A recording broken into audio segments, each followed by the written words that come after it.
then I found him with the scarab, living 20 minutes from our old place. I'd give the show some props for finding a new way to do exposition via conversation with the local forger, but why would the forger need this info? And more importantly, why would Layla be telling her? Wait, they're gonna have the forger conveniently be a deep family friend or some aren't they? Also, this shot, making me momentarily believe they were shooting this like an episode of The Office all of a sudden. I initially hated it, then I loved it, then I hated it again. That's why you look so unhappy to be going home. While her relationship woes are likely a contributing factor, correlation does not mean causation. I'm just saying maybe she doesn't want to go home because her parents are constantly nagging her about the amount of TV she watches. And maybe it's her job and not just a hobby. And maybe they should just get off my back and let me follow my dreams.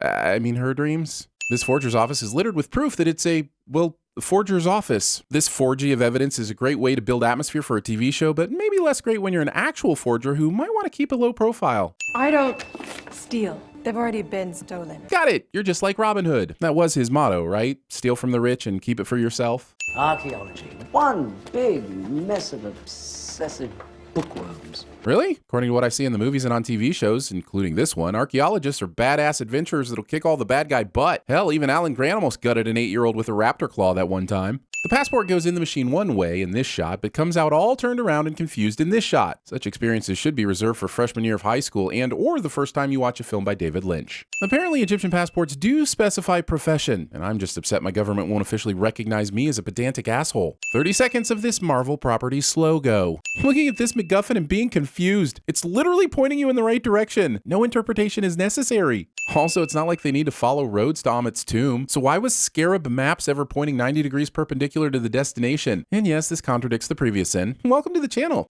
I have lots of questions about this caravan. If they're following Ethan's Hawkeye, why are they all spread out in the distance instead of lined up behind him? How are these cars just now coming up over this hill? If they have cars and communications, then why didn't just a few of them go on the trip and then signal back after the BPS does its magic? This unnaturally occurring trash hurdle leaves a less cinematic but more practical option. Tossing your knife in the air so we know you're an asshole who's oddly prepared to start this fight down a few fingers. Are we dancing? We fighting? What are we gonna do? You're fighting, but one at a time and never in a way that poses any real threat to our protagonist. Also, Marc would be the Jets and the Sharks at TVSins. I don't know which one of my friends needs to hear this, but if I'm ever in close quarters combat with another individual, please do not literally throw a knife into the situation. I lied. I know exactly which one of you needs to hear this. Larry. This knife licking would have been enough, but considering he's punched in the face mid-lick, this means he saw the punch coming but felt like it was more important to finish licking than protect his face. He must be a Timex, because it takes a licking and keeps on, licking.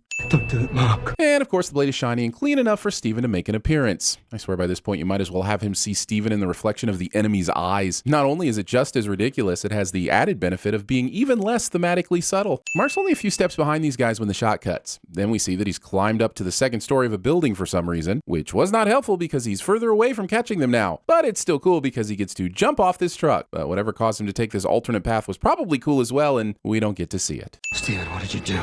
I swear it wasn't me. Okay, fine, but you've been in the knife reflection, right? You saw what happened. Every other time you're in some random reflection, you seem to know what's going on, so why not this time? And honestly, shouldn't both of you be in there if there's a third Moonchild? Praise Amit. Then pull him back, you script-fulfilling piece of plot tension. If you had time to say no, kid, in another second before he cut the scarf with a knife, you had time to yank it. There is always time to yank it. I didn't do any of this. Me neither. So neither of them was in control of their body? Seems like an important and concerning development. But I guess Marc and Steven have agreed to table that for another episode. Keep digging! No matter what happens, keep digging! No matter what? What if they hit stone? What if they hit oil and up from the ground comes some bubbling crude? What if you tell them to stop digging? What then, Mr. Bossy Pants? Before a meeting of the Ennead, a portal presents itself anywhere. That's why we named it the Portal of Ultimate Convenience. Aren't you coming with? Oh, I'll be there. Writers chose this cryptic non-answer instead of, I will suddenly and without warning possess your body, so stay loose and don't eat any spicy food. Oh, my days, we're inside. Title of my sex tape? She says it was not so long ago Khonshu enjoyed Hathor's melodies. Hieroglyphs or it didn't happen. But manipulate the sky again, and we will imprison you in stone. This is a weird and oddly specific place to draw the line, so it's pretty wild that this is the exact thing Khonshu does later in the show. We decided long ago we did not wish to meddle in the affairs of man. Not enough proof, but I'm pretty sure it's written somewhere that all new Marvel properties must include some version of the Prime Directive as a way of explaining where all the characters that could have helped were during the whole Thanos debacle. And I think it's safe to say no one cares anymore. Let us summon the accused.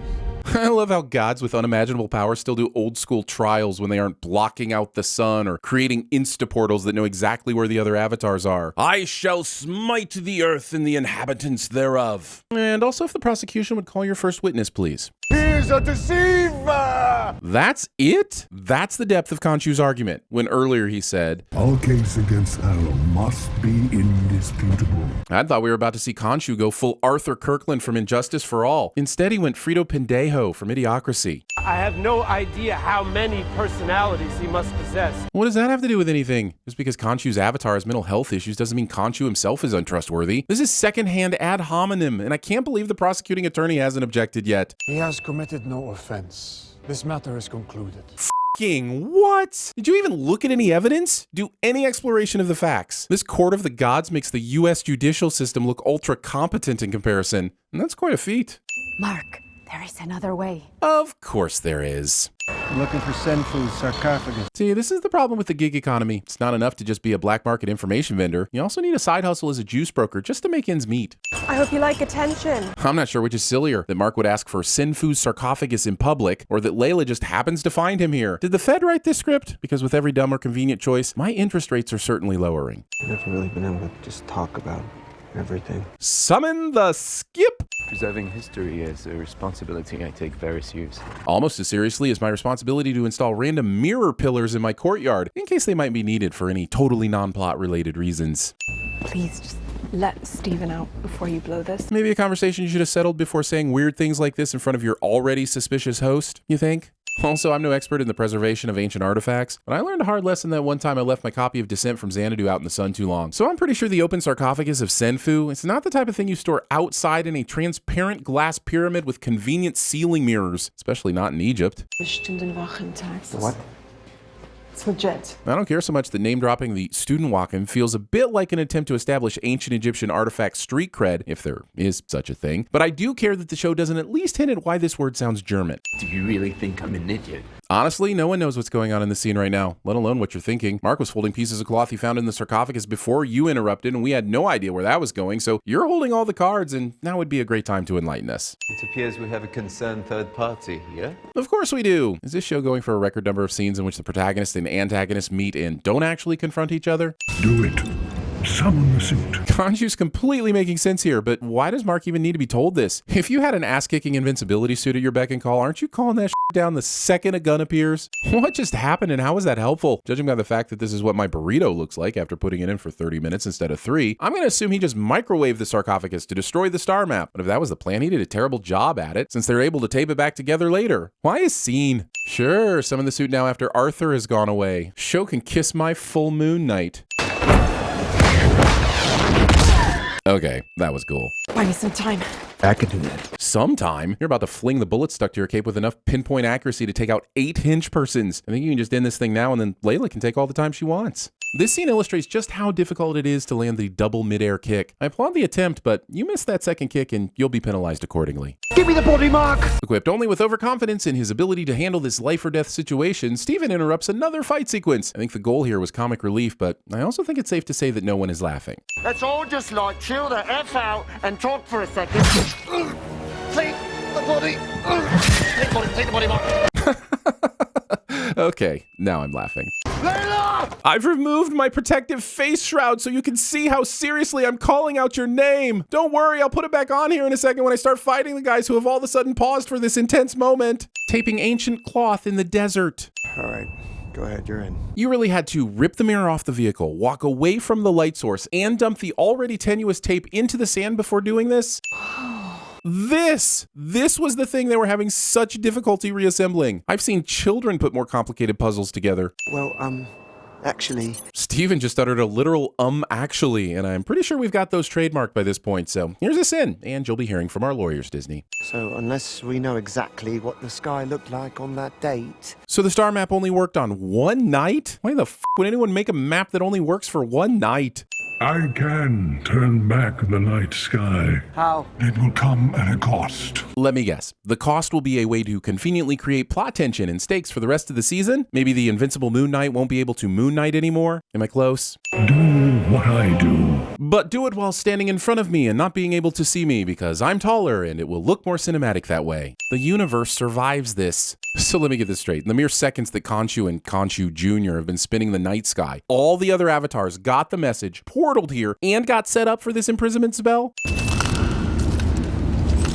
This show continues to play glass sounds with every step Harrow takes, but shouldn't that glass be embedded in his foot by this point, or crushed to the point of not making noise? Or does he have to stop every couple of hours at a glass station to fill up?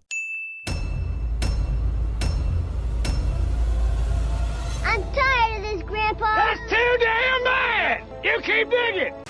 I've already got my name picked out. Lord Rupert Everton. I'm a shipping merchant who raises fancy dogs. No, he's probably going to get himself killed running around Cairo.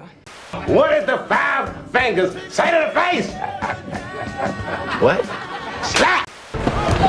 Oh, my cabbages! So, what about the other gods? Are they just gonna stand by and allow somebody to unleash Amit? They know. They just don't care. Keep digging! No matter What happened?